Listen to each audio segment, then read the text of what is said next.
నేను తప్పు చేశాను. ఎవరినైతే ఇప్పటివరకు నేను తిట్టానో వాళ్ళందరినీ సారీ అడుగుతున్నాను. నేను అలేఖ్య చిట్టిని మాట్లాడు. అవునా నిజమా? సో ఇప్పుడు ఎక్కడ చూసినా ముగ్గురు అక్క చెల్లెల గురించి పచ్చళ్ళ గురించి టాపిక్ నడుస్తుంది. బండ బూతులు తిట్టడం అవన్నీ అంటే ప్రతి ఒక్కరు ఏ ట్రెండింగ్ ఉంటే మనోళ్ళు కూడా అదే వీడియోలు చేస్తుంటారు కాబట్టి నేను కూడా అదే వీడియో చేస్తున్నా, కాదని అనట్లేదు. కరెక్ట్, ఇది కరెక్ట్ గా చెప్పావయ్యా. తీసుకెళ్లి ఇంత నెగటివ్ వైరల్ అయితే చేసేసారు, చాలా న్యూస్ ఛానల్స్ లో కూడా చేసేసారు. ఈ రోజు బిజినెస్ ఏ లేకుండా పోయింది మాకు. ఎందుకంటే మేము కంప్లీట్ గా మా ఫ్యామిలీ అంతా డిపెండ్ అయ్యింది ఈ బిజినెస్ మీదే. సో చాలా మంది ముగ్గురు అక్క చెల్లెలకు సపోర్ట్ చేస్తున్నారు కొంతమంది. సో మాక్సిమం 30% మందే వాళ్ళకి సపోర్ట్ చేస్తున్నారు. 70% అయితే వాళ్ళనైతే తిట్టడం జరుగుతుంది. ఇది కరెక్ట్ కాదు, తప్పు అని చెప్తున్నారు. సో ఇంకో విషయం ఏంటంటే అంటే అన్వేష్ గారు అండ్ మన కళ్యాణ్ శుంకర్ గారు అయితే వాళ్ళకి కొద్దిగా సపోర్టింగ్ గా మాట్లాడుతున్నారు.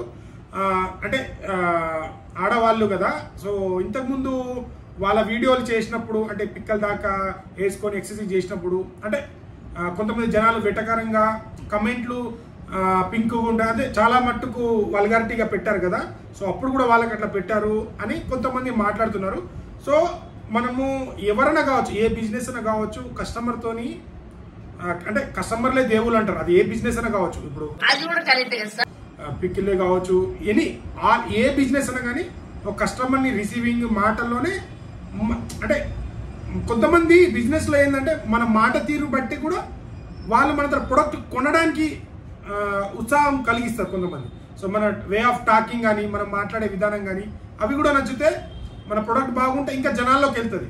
సో వీళ్ళు ఇన్స్టాగ్రామ్లో ముగ్గురు అక్క చెల్లెలు మంచిగా రీల్ చేసి బాగా ఫేమ్ అయ్యారు, బాగా వైరల్ అవుతుంది, మంచిగా పికిల్స్ మంచి బిజినెస్, మంచి డబ్బులు సంపాదించుకున్నారు. మరి ఎందుకు తిట్టిందో అర్థం కాలేదు. మళ్ళీ ఇప్పుడు ఏంటంటే సారీ అని ఒక వీడియో పెట్టింది. సో నేను తప్పు చేశాను. ఎవరినైతే ఇప్పటివరకు నేను తిట్టానో వాళ్ళందరినీ సారీ అడుగుతున్నాను. నేను అలేఖ్య చిట్టిని మాట్లాడు. ఎవరైనా చేస్తారు చిన్న చిన్న మిస్టేక్, కానీ ఇంత బండబూతులుగా తిట్టడం అనేది చాలా వరకు తప్పు. అంటే మాకు ఫేమ్ వచ్చేసింది కదా, మేము ఏం చేసిన వ్యూస్ వస్తుంది కదా, మా పచ్చళ్ళు కొంటున్నారు కదా అని చెప్పి ఏది పడితే అది వాగడం అనేది ఎవరైనా తప్పే అది. ఇంకోటి ఏంటంటే మొన్న ఇన్స్టాగ్రామ్లో ఒక అమ్మాయి 800 followers Chennai super king match జరిగినప్పుడు అది ధోని క్యాచ్ అవుట్ అయినప్పుడు ఇట్లా ఇట్లా అంటది. సో ఆ అమ్మాయికి వెంటనే 1 lakh ఫాలోవర్స్ వచ్చేసారు. అంటే మన వాళ్ళు కంటెంట్ ఉన్న వాళ్ళని కానీ మంచిగా వీడియో చేసే వాళ్ళని ఎందుకు ఎంకరేజ్ చేయరు? తొడలు, డాన్సులు, వల్గారిటీగా ఇట్లా మాట్లాడి మొత్తం చూపిస్తేనే ఫాలోవర్ అవుతారా? అదే అబ్బాయి ఒక ఫాలోయింగ్ తెచ్చుకోవాలంటే ఎంత కంటెంట్ చేయాలి, ఎంత కష్టపడితే, ఎంత చేస్తే వాళ్ళకు ఫాలోవర్స్ వస్తారు. అలాంటి వాళ్ళకి సపోర్ట్ చేయకుండా ఇలాంటి మధ్యలో వచ్చే అమ్మాయిలు ఏదో ఒక వీడియో వైరల్ అయిందని చెప్పి వాళ్ళని వైరల్ చేయడము. సో కొందరికి అదృష్టం ఉంటుంది, వాళ్ళ అదృష్టం అనుకోవాలి, బట్ ఓకే. కానీ వీళ్ళు కూడా మంచి వీడియోలు చేసి అంటే వీళ్ళ వీడియోలు కూడా ఎట్లున్నాయో మీ అందరికి తెలుసు ఇంతకుముందు వీడియోలు. బట్ ఇప్పుడు చాలా మంది ఫన్నీగా ఏమంటున్నారంటే ఈ అబ్బాయిని ఎవరైతే తిట్టిరో అతనికే పెళ్లి చేయాలి అని మీమ్స్ డైలాగ్లలో అలా చాలా వైరల్ అవుతుంది. ఎక్కడ చూసినా ఇదే టాపిక్ నడుస్తుంది. సో కళ్యాణ్ శుంకర అండ్ మన అన్వేష్ గారు అయితే పాజిటివ్ గా మాట్లాడడం జరిగింది ఇందాక కొద్దిగా. మిగతా వాళ్ళు అయితే అందరూ ఇట్లా ఎవరిని పడితే వాళ్ళని ఫేమస్ చేసి మొన్న బెట్టింగ్ ఆడవాళ్ళని ఫేమస్ చేసి ఈరోజు ఇట్లా తిట్టింది అని అంటున్నారు. సో మీరు ఏమనుకుంటున్నారు ఈ కాంట్రవర్సీ మధ్యలో ముగ్గురు? ఇంకోటి ఏంటంటే మళ్ళీ ఈ మధ్య ఏంటంటే మా నాన్న చనిపోయారని సెంటిమెంట్ వాడడం అంటే మన ఇండియన్ సైకాలజీ అంతేనా అనిపిస్తుంది నాకు. ఎవరైనా కావచ్చు ఒక ఎమోషన్ డైలాగ్ మాట్లాడి ఎమోషన్ ఫీలింగ్ చేసేస్తే వాళ్ళని కనెక్ట్ అయిపోతామా?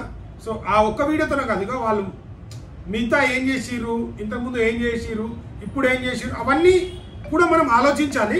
అయితే ఒక కస్టమర్ మన ఏ బిజినెస్ అయినా ఇలా తిట్టడం అనేది చాలా తప్పు తప్పు తప్పు తప్పు. ఆ తప్పు తెలుసుకొని ఇప్పుడు సారీ చెప్పడం కరెక్ట్ లేదమ్మా. ఆల్రెడీ మీకు అవ్వాల్సిన డ్యామేజ్ అయితే మొత్తం డ్యామేజ్ అయిపోయింది.